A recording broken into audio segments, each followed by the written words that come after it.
Ini kok ya. Nah, goyang itik, goyang itik, goyang itik, goyang itik, goyang itik.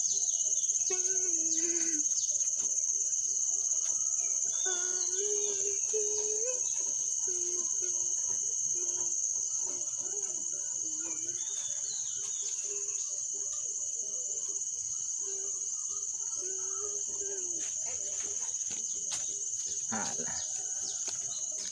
Jumpa lagi dengan channel Jongnil. Kita kali ko berbincang-bincang, ngecek-ngecek tentang kehidupan nyata ya. Bapantun kita cek tu. Ngge silindi di tengah padang. Kapalo balili iku bagian kurang. Hayalah ini. Tu nambah ko jodoh nak.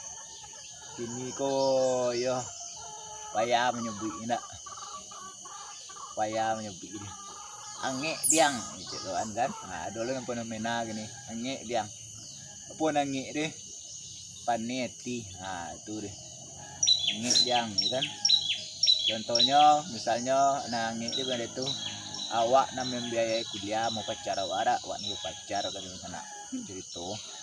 Awak mau pacar kuliah awak biayain. Awak sayang kenyo kan biayain. Sudah tuhnya lah tomatnya kuliah lah jadi orang ndaknya doa lah kan kawinnya juga lain. Itu angek deh ya ndak pengen bunuh diri ya itu cito deh kalau bahasa Indonesia angek diang nih.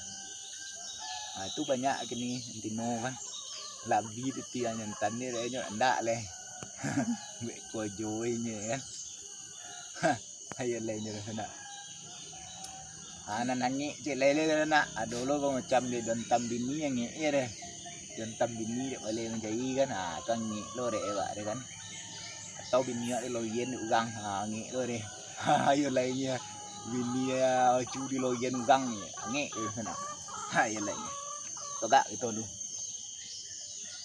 oke dedang kita dulu di sana lagu India ho ho ho ho ho ho angken kuli hoya hoan ta un ta kane u arae pyare ta pyare ke se hota hai angken kuli koya hoan ka